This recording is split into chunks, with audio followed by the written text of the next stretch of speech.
الله وملائكته يصلون على النبي يا أيها الذين آمنوا صلوا عليه وسلموا تسليما اللهم صل على سيدنا شفيعنا مولانا محمد كما تحب وترضى بأن تصلي عليه صلى الله تعالى عليه وسلم نبی اور آل نبی پر میرے مرتبہ آواز بلند پاک میں اللهم صل على سيدنا شفيعنا مولانا محمد معدن الجود والكرم منبع العلم والحلم والحكم وآله وأصحابه وبارك وسلم صلاة وسلاما عليك يا رسول الله صلى الله تعالى عليك وعلى آلك وأصحابك وأزواجك وذرياتك وأهل بيتك أجمعين سبحان ربك رب العزة عما يصفون وسلام على المرسلين والحمد لله رب العالمين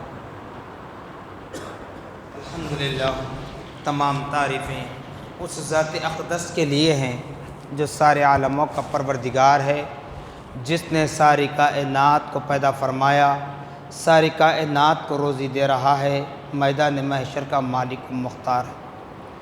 یقیناً اس خدا رب ذوالجلال کا بڑا ہی شکر احسان عظیم ہے کہ اللہ سبحانہ و تعالیٰ نے ہم اور آپ کو اپنے نبی مکرم رسول محتشم صاحب لولاک باعث تخلیق کائنات فخر موجودات حضور تاجدار مدینہ حضرت محمد مصطفیٰ احمد مجتبیٰ صلی اللہ تعالی علیہ وسلم کی امت بابرکت میں پیدا ہونے کا اعزاز بخشا۔ معزز سامعین محترم، جیسا کہ آپ جانتے ہیں کہ ماہ مبارک رجب المرجب کا مہینہ ہے۔ اسی ماہ مبارک کی 26 تاریخ یعنی 27ویں شب لیلۃ المعراج یعنی شب معراج کے نام سے یاد کی جاتی ہے۔ شب معنی رات، معراج یعنی عروج پر لے جانا، بلندیوں کی طرف مائل کرنا۔ اس مقدس رات کا نام ہی ہے کہ اللہ پاک اپنے بندوں کے قریب تر ہوتا ہے اور اپنے بندوں کو عروج دینے کے لیے، قربت عطا کرنے کے لیے یہ رات ہمیں نصیب فرما رہا ہے۔ صاحبو، معراج النبی صلی اللہ تعالیٰ علیہ وسلم یعنی اس مقدس رات میں اللہ رب العالمین نے اپنے پیارے نبی حضرت محمد مصطفیٰ احمد مجتبیٰ صلی اللہ تعالی علیہ وسلم کو زمین سے آسمانوں کی طرف لے جایا گیا، بلوایا گیا، طلب کیا گیا۔ جیسا کہ بارہا برسہ برس سے آپ کے سامنے میں کہتا آ رہا ہوں اور دیگر علماء اعظام، مشائخین اکرام، سادات اکرام سے آپ سنتے آ رہے ہیں کہ اس مقدس رات میں اللہ پاک نے حضور پاک صلی اللہ تعالی علیہ وسلم کو معراج سے سرفراز فرمایا۔ معراج کیا ہے یہ آپ نے بارہا سن لیا، ساتھ ہی ساتھ آپ نے یہ بھی سن چکا ہے کہ معراج پر لوگ اعتراضات بھی کرتے ہیں۔ معراج قرآن و حدیث کی روشنی میں تو کیا بلکہ خود خدائے رب العالمین علی الاعلان قرآن پاک میں واضح کر رہا ہے۔ 15ویں پارے کی سورہ بنی اسرائیل کی پہلی آیت مبارکہ، سبحان الذی اسری بعبدہ۔ اگر اس کو میں آپ کے سامنے وٹ ٹو وٹ اگر ترجمہ کر کے بتاؤں تو شاید ہمارے ذہن کھل جائیں گے، جو اعتراض کرنے والے ہیں ان کا جواب ہم دے سکیں گے۔ اعتراض کرنے والے کرتے رہیں گے، کرتے رہنے دیجیے، ان سے ہمیں بحث نہیں کرنا ہے۔ ہم کو جو کام کرنا ہے وہ کام کر کے نکلنا چاہیے۔ کیوں کہ یہ اعتراض آج کا نہیں ہے، 1400 سال پہلے کا ہے، بلکہ پیارے آقا محمد الرسول اللہ صلی اللہ تعالی علیہ وسلم کے ظاہری اعتبار سے اس دنیا میں جلوہ گر رہتے ہوئے آپ کی عین حیات میں آپ کے سامنے بھی اعتراض کیا گیا، جھٹلایا گیا۔ تو جب ایسے کذاب ہوں تو ان سے بحث کر کے اپنا وقت ضائع کرنا، اپنے دماغ کو پس و پیش میں ڈالنا، یہ بیکار ہے۔ اب انکار کرنے والے انکار کریں، یہ ان کی مرضی ہے، ماننے والے مان لیں، یہ ان کے لیے خوشخبری ہے۔ قرآن آپ کے سامنے ہے، 15واں پارہ اٹھائیے، پہلی آیت جہاں پر سورہ بنی اسرائیل شروع ہو رہا ہے۔ سبحان الذی، پاک ہے وہ ذات، سبحان پاک، جیسے نماز پڑھتے ہیں سبحان ربی العظیم، رکوع میں پڑھا جاتا ہے، سجدے میں سبحان ربی الاعلیٰ پڑھتے ہیں، یعنی رب کی پاکی بڑا ہی بیان کی جاتی ہے۔ تو قرآن یہی فرما رہا ہے، سبحان الذی، پاک ہے وہ ذات۔ ساری کائنات میں اگر کوئی ذات پاک ہے، اعلیٰ ہے، افضل ہے، اکمل ہے، تو خدائے رب العالمین کی ذات مقدسہ ہے۔ میں نے بارہا کہا کہ ہم نبی کو مانتے ہیں افضل خدا کے بعد، حدیث کو مرتبہ دیتے ہیں قرآن کے بعد۔ تو اسی لیے ساری کائنات میں سب سے افضل اگر کوئی ہے تو ذات خداوندی ہے۔ سبحان الذی، پاک ہے وہ ذات۔ اسرا، سرا یسری، عربی گرامر کے اعتبار سے اگر بتاؤں تو اس کے معنی آتے ہیں چلانا، جیسے سیر و تفریح کہتے ہیں۔ اسرا، چلایا، سیر کرایا، سفر کرایا۔ بعبدہ، ورڈ الفاظ کو دیکھیے، بعبدہ، بعبد کے بعد ہا دے کر اس کو کھڑی زیر دی جا رہی ہے۔ عبد مانے بندہ، عبدو کا تیرا بندہ، عبدی میرا بندہ، عبدہو اس کا بندہ۔ لیکن اللہ نے عبدی نہیں فرمایا، میرا بندہ نہیں فرمایا، یا قرآن کے اعتبار سے اگر کہیں تو عبدہو نہیں فرمایا، کہ قرآن کہہ رہا ہے کہ اللہ نے اپنے بندے کو، اس کے بندے کو نہیں فرمایا، بلکہ اللہ پاک نے عبد کے بعد، عین بے دال، عبد کے بعد ہے دے کر اس کو کھڑی زیر لگائی اور کہا بعبدہ، اپنے بندے خاص کو۔ ساری مخلوقات اللہ کے بندے ہیں، تمام بندوں میں اگر کوئی خاص بندہ ہے وہ نبی محمد الرسول اللہ کی ذات مقدسہ۔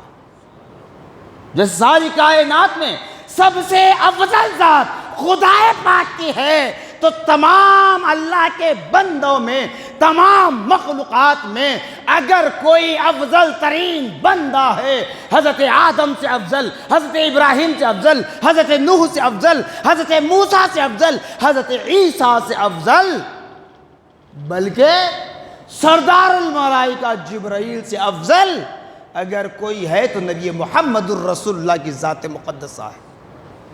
بعبدہ، اپنے بندے خاص کو۔ لیلم، رات کے کچھ حصے میں، لیل کہتے ہیں رات کو، لیلم، رات کے کچھ حصے میں، من المسجد الحرام الی المسجد الاقصی، مسجد حرام سے مسجد اقصی تک اللہ پاک نے سیر کرائی۔ الذی بارکنا حولہ، صرف اتنا ہی نہیں، آج اہل سنت والجماعت کی جانب سے مساجد پر اگر لائٹ لگائی جائے معراج کی مناسبت سے اعتراضات ہوتے ہیں۔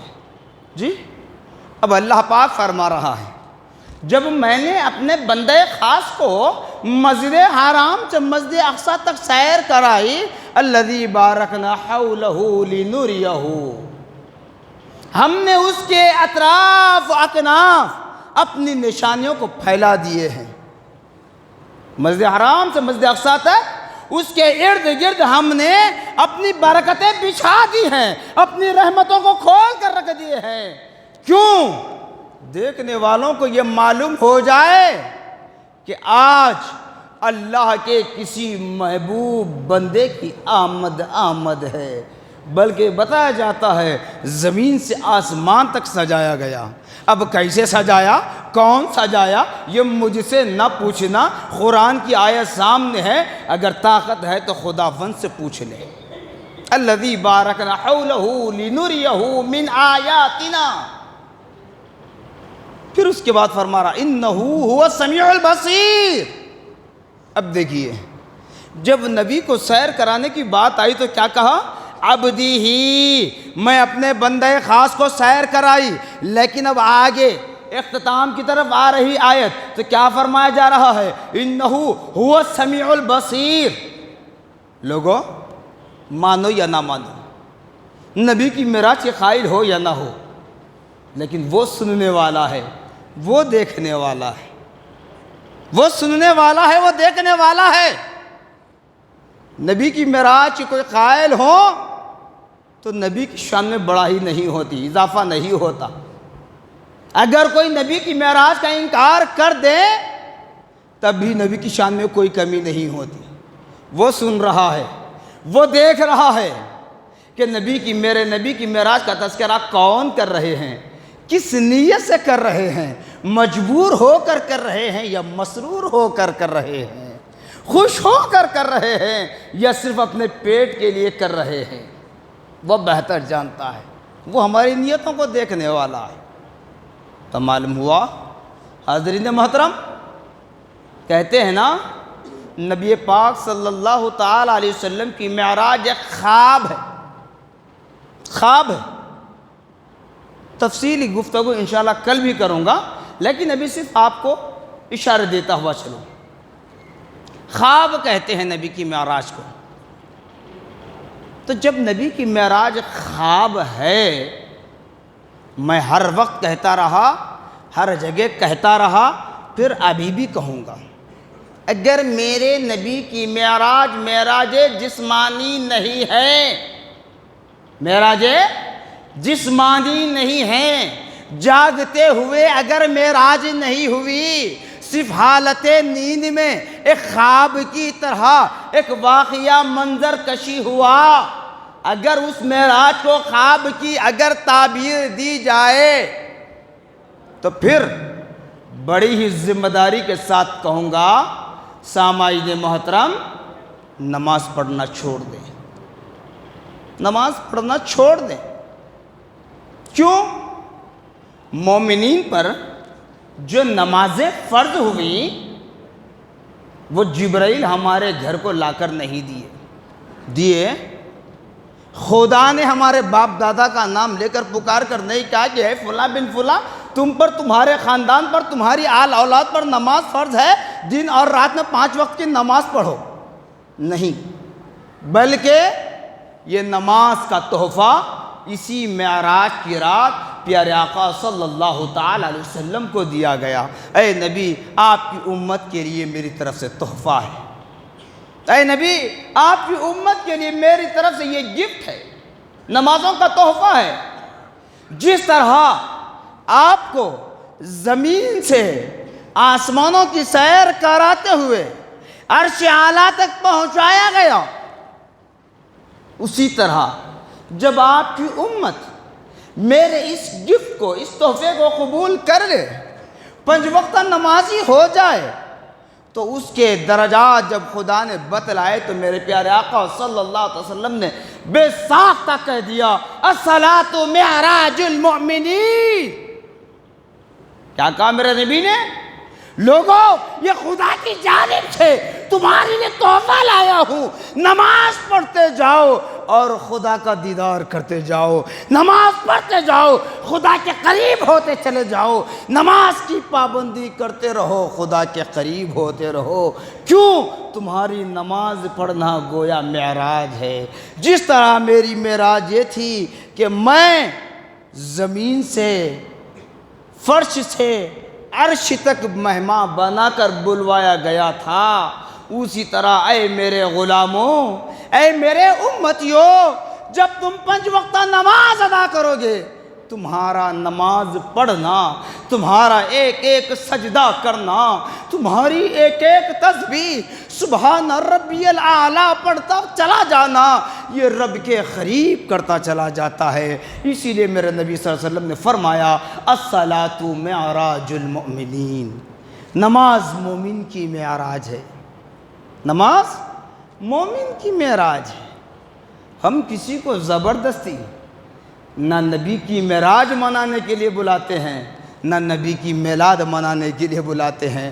ہم عشاقان مصطفیٰ صلی اللہ علیہ وسلم ہے، نبی کی معراج ہم منا رہے ہیں، آخری سانس تک منائیں گے، اور ہماری معصوم نسلوں کو بھی ہم سکھا کر جائیں گے کہ بیٹے وقت کیسا بھی کیوں نہ آئے، کبھی نبی کے محبت کا دامن اپنے ہاتھوں سے جانے نہ دینا۔ کیوں کہ اللہ پاک نے کم و بیش 1,24,000 انبیاء و رسول کو معراج سے سرفراز تو فرمایا، لیکن اگر آپ تاریخ اٹھا کر دیکھ لیں، حضرت آدم علیہ نبیین علیہ السلام سے لے کر حضرت عیسیٰ علیہ نبیین علیہ السلام تک تمام انبیاء و رسول کو اللہ پاک نے زمین پر معراج عطا فرمائی، زمین پر معراج عطا فرمائی۔ ان سے کوئی معجزے ظاہر ہو جاتے جو ساری دنیا کی عقلیں دنگ ہو جاتی، وہاں پر یہ انبیاء و رسول کے معجزے ظاہر ہو جاتے، خدا کی قدرت کام کر جاتی، تو اس وقت اللہ پاک نے اعزاز سے بخشا، انعام دیا کہ لو آج تمہاری معراج ہے۔ لیکن قربان جاؤ ایمان والو، اللہ پاک کا ہم پر اتنا کرم ہے کہ اس نے ہمارے نبی محمد الرسول اللہ صلی اللہ تعالیٰ علیہ وسلم کو فرش سے عرش پر بلوایا۔ کیسے؟ آواز دے کر نہیں، یا محمد نہیں فرمایا، اے میرے نبی محمد میری جانب آ جاؤ نہیں فرمایا، بلکہ معاملہ تو یہ تھا ہمارے نبی صلی اللہ علیہ وسلم کی عبادات اور ریاضات، ذکر و اذکار، دعاؤں کا، کہ جب پیارے آقا صلی اللہ تعالیٰ علیہ وسلم سجدے میں اپنا سر اقدس رکھتے، ایسے محسوس ہوتا کہ نبی زمین پر ہیں لیکن آپ کا سر نبوت عرش اعلیٰ پر جھکا ہوا ہے۔ یہ آپ کی روز معراج ہوا کرتی، لیکن اس رات کو خصوصیت کے ساتھ امتیاز برقرار رکھنے کے لیے اور ساری کائنات میں اپنے محبوب کا چرچا بلند کرنے کے لیے، اپنے محبوب کی تعظیم و تکریم بتلانے کے لیے فرش سے عرش پر بلوایا گیا۔ آسمانوں کی سیر ہوئی، بلکہ آسمانوں پر فرشتے آپ کا استقبال کر رہے تھے، آپ کا ویلکم کر رہے تھے، آپ کو مرحبا مرحبا کہہ رہے تھے۔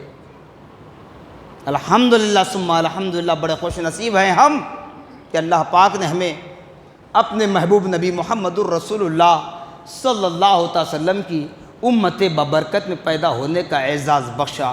تو سامعین محترم، میں نے تمام باتیں بس تھوڑی ہی دیر میں آپ کو بتلا دی کہ پیارے آقا صلی اللہ علیہ وسلم کی معراج جسمانی ہے، حق ہے، حق ہی رہے گی۔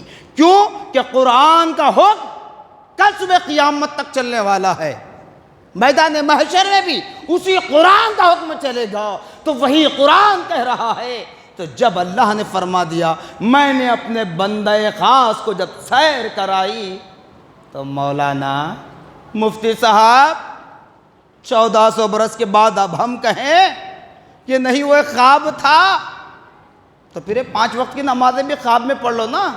یہ لاکھوں کروڑوں روپے لگا کر مساجد کیوں بنا رہے ہیں جی؟ خواب میں نماز پڑھ لو، یہ کیوں جماعتیں بنا رہے ہیں، سب بنا رہے ہیں، اتنی بڑی بڑی مساجد کیوں بنا رہے ہیں؟ نہیں، جب نبی کی معراج جسمانی کے قائل نہیں ہے تو پھر اس نبی کی لائی ہوئی نماز کو کیوں پڑھ رہے ہو؟ اگر اپنے علم پر اتنا کانفیڈنس ہے، اپنے ایمان پر اتنا بھروسہ ہے، کہتے ہو کہ ہم اگر عبادات اور ریاضات کریں گے ڈائریکٹ خدا تک پہنچ جائیں گے، نبی محمد الرسول اللہ کا وسیلہ ہم کیوں لیں؟ تو مولانا پھر ایک کہوں گا کہ جب آپ کو آپ کے علم پر، آپ کے ایمان پر، آپ کے جذبہ اسلام پر اتنا کانفیڈنس ہے، اتنا بھروسہ ہے، تو خدا کی بارگاہ سے 2 رکعت نماز لا کر تو بتائیے، اور وہ نماز لانے کے بعد ساری امت پہ فرض کر کے بتائیے، اور فرض کرنے کے بعد پڑھوا کر بتائیے، پھر جب میں بھی مانوں گا، جب میں بھی ماننے کے لیے تیار ہو جاؤں گا۔ کیوں؟ اس لیے کہہ رہا ہوں کہ کسی کے اندر اتنی طاقت نہیں ہے، اتنی طاقت کسی میں نہیں ہے۔ ارے ہمارا ذہن، ہمارا دل، ہمارا خون اتنا سفید ہو چکا ہے کہ ہم صرف دنیا کی دولت پر مرتے ہیں، ہم صرف چند ریال اور ڈالر کی بنیاد پر اپنے ایمان کا سودا کرتے ہیں، اور قرآن کی مخالفت کرتے ہو۔ بتاؤ، میں نے ابھی حدیث نہیں پڑھی، معراج کے متعلق کئی ہزار احادیث ہیں، مگر کوئی حدیث میں نے نہیں پڑھی، صرف قرآن کی آیت رکھ کر آپ کو سمجھا رہا ہوں، ذہن کھول رہا ہوں۔ آپ اگر معراج کا تذکرہ نہیں کرتے، اختیار ہے آپ کو، رائٹس ہے آپ کو، چونکہ آپ کی قبر کا جواب آپ کو دینا ہے۔ لیکن معصوموں کو، نوجوانوں کو اپنے لیکچر کے ذریعے، اپنے لٹریچر کے ذریعے، اپنے سوشل میڈیا کے ذریعے یہ مت بہکائیے کہ معراج خواب ہے۔ اگر بہکاتے ہو تو یاد رکھ لو، مرنے کے بعد جب میدان محشر برپا ہوگا نا، اس وقت بھی جواب دینا ہے۔ کوئی عربی سینٹنس بتا کر معصوموں کو یہاں بہکاتے ہو، خبر میں نہیں کر سکتے، منکر نکیر کو جواب دینا ہے۔ کیوں؟ اس لیے کہ قبر میں فرشتہ جب سوال کرتا ہے خدا کا تو پوچھتا ہے تیرا رب کون ہے؟ تو کہنے والا آسانی سے کہہ سکتا ہے کہ میرا رب اللہ ہے۔ جب دوسرا سوال کرتا ہے ما دینوں کا، سمجھ میں آ جاتی ہے بات، دین اسلام ہے۔ لیکن جب تیسرا سوال ہوتا ہے، بچپن میں یاد دلانے کے لیے پڑھایا جاتا تھا من نبیوں کا، مگر یاد رکھ لیں من نبیوں کا نہیں پوچھا جاتا۔ پیارے آقا صلی اللہ علیہ وسلم خبر میں جلوہ گر ہوں گے، پیارے آقا صلی اللہ علیہ وسلم خبر میں جلوہ گر ہوں گے، فرشتہ نبی کی جانب اشارہ کر کے پوچھے گا ما کنت تقول فی ھذا الرجل، اے مردے بتا اس مرد مجاہد کے متعلق تو کیا کہا کرتا تھا، اس مرد مومن کے متعلق تیرا کیا خیال تھا؟ کون پہچانے گا؟ ارے پہچانے گا وہی جو نبی کی معراج جسمانی کا قائل تھا، پہچانے گا وہی جو نبی پر درود و سلام پڑھا کرتا تھا، پہچانے گا وہی جو نبی کی میلاد کا جشن منایا کرتا تھا، پہچانے گا وہی جو نبی کو اپنا معلم مانتا تھا، پہچانے گا وہی جو نبی کا وسیلہ لیا کرتا تھا۔ جو ان تمام باتوں سے انکار کرے وہ دیکھ کر تو کہے گا یہ کون ہے، یہ کون ہے؟ آخر میں اس کی زبان سے نکل پڑے گا ہا لا ادری، ہائے افسوس، ہائے افسوس میں نہیں جانتا۔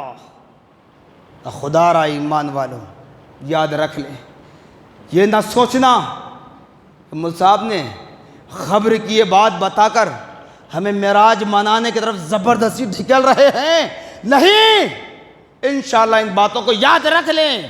اگر میں غلط ہوں تو کل میدان محشر میں مجھے جہنم میں منہ کے بل فرشتے ڈھکلیں گے بعد میں، تم مجھے ڈھکل دینا اگر میں غلط ہوں، یا نہیں تو میدان محشر میں دیکھنا کہ اللہ پاک نبی پاک صلی اللہ علیہ وسلم کے ماننے والوں کے ساتھ کیا سلوک فرمائے گا۔ میں کسی پر تہمت نہیں لگا رہا ہوں، میں کسی پر کوئی فتویٰ نہیں لگا رہا ہوں، بس یہ بتا رہا ہوں کہ قرآن یہ کہہ رہا ہے، اس پر عمل کرنے کی کوشش کریں، خدا رہا اللہ اس کے رسول کا واسطہ۔ اور آخری بات یہ بتاتا چلوں کہ مساجد اللہ کے گھر ہوتے ہیں، یہاں بڑے ادب و احترام کے ساتھ بیٹھنا ہے، باتیں کرنا ہو تو مسجد کے باہر ہمیں سارا وقت پڑا ہے، مسجد میں باتیں نہ کریں، پہلی بات۔ دوسری چیز یہ ہے کہ معراج کی رات اس مرتبہ دو تہوار مل کر آ رہے ہیں، غیر مسلم بھائیوں کا بھی تہوار ہے اور ہم مومنین کے لیے معراج کی رات ہے، تو ادھر ادھر گلی کوچوں میں سڑکوں پر نہ پھریں، بلکہ اللہ کے گھر میں بیٹھیں، جتنا وقت ہو سکے آپ عبادت کر لیں، پیارے آقا صلی اللہ علیہ وسلم کے وسیلے سے اللہ رب العالمین کی بارگاہ میں دعائیں کریں، اپنے لیے اپنے مرحومین کی مغفرت کے لیے دعائیں مغفرت کریں، نبی کو وسیلہ بنا کر انشاءاللہ اللہ پاک ہماری دعاؤں کو قبول کرنے والا ہے۔ اس کے بعد آپ اپنے گھر جا کر سو جائیں، گاڑیاں لے کر رقص کرتے ہوئے سڑکوں پر چوراہوں پر پھرنا، جاگنے کی رات تصور کرتے ہوئے یہ بالکل غلط ہے۔ اگر کوئی ایسا کرتے ہیں تو یوں سمجھ لیں کہ نماز عشاء پڑھ کر جو ہم گھومنے کے لیے نکل جاتے ہیں نا، وہ نماز عشاء بھی ہماری ضائع ہو جاتی ہے، نماز عشاء بھی ہماری ضائع ہو جائے گی۔ خدا را میں یہ نہیں کہتا کہ فلاں مقام پر جاؤ یا یہاں آؤ تقریریں سنو، نہیں کہتا، چونکہ میں خود یہ کرتا ہوں متبرک راتوں میں کہ تقریر کو بالکل اختصار کے ساتھ کرتا ہوں، کیوں؟ تاکہ اللہ کے بندوں کو موقع مل جائے عبادت کا، ریاضت کا، دعاؤں کا، ذکر و اذکار کا۔ اس وجہ سے اپنے آپ کو اللہ کے قریب کرنے کے لیے تیار ہو جائیں۔ اس طرح روڈوں پر، سڑکوں پر، گلی کوچوں میں، ہوٹلوں پر، ڈبوں پر جمگٹا بنا کر نہ بیٹھیں نہ کھڑے رہیں، جس وقت تک آپ عبادت کر سکتے ہیں کریں، اس کے بعد آپ سو جانا چاہیں تو سو جائیں، کیونکہ آپ کا سونا بھی عبادت میں شامل ہو سکتا ہے۔ تو جس طرح سونا عبادت میں شامل ہو سکتا ہے تو اسی طرح صرف نماز عشاء ادا کر کے گاڑیاں لے کر رقص کرتے ہوئے پھرنا یہ نماز کو بھی ضائع کر سکتا ہے، ٹھیک ہے؟ تو اسی اعتبار سے معراج شریف کا اہتمام کریں، اور جو حضرات اگر معراج شریف کا روزہ رکھنا چاہتے ہیں، ایک بھی رکھ سکتے ہیں، دو رکھتے ہیں تو یہ آپ کے لیے بہتر ہے، نہیں تو صرف ایک روزہ کل کا رکھ لیں یا پرسوں کا رکھ لیں، آپ کی مرضی ہے، لیکن روزہ نفل ہے، رکھیں تو آپ کے لیے ثواب ہے، نہ رکھیں تو کوئی گناہ تو نہیں ہے۔ لیکن سحر جب کریں، آپ جس طرح رمضان میں سحر کرتے ہیں تو سحرن کے ذریعے آپ کو اطلاع دی جاتی ہے کہ سحر کا وقت ختم ہو چکا ہے، اب سحرن نہیں بجتا، تو اس لیے اپنے گھڑیوں میں، فونوں میں الارم سیٹ کر لیں، 5:18 5:18 پر سحری کا آخری وقت ہے۔ جو حضرات روزہ رکھنا چاہتے ہیں اس وقت پر اپنی سحری کو ختم کر لیں، روزے کا اہتمام کریں۔ اللہ رب العالمین کی بارگاہ میں تمام عالم اسلام کے مسلمانوں کے لیے دعائیں کریں، ظالموں کو نیست و نابود ہونے اور مظلوموں کے ساتھ اللہ رب العالمین کی نصرت و حمایت ہونے کے لیے دعا کریں، اور تمام مرحومین امت محمدیہ صلی اللہ علیہ وسلم کی مغفرت کے لیے دعا کریں۔ جزاکم اللہ خیرا جزا، وآخر دعوانا الحمدللہ رب العالمین۔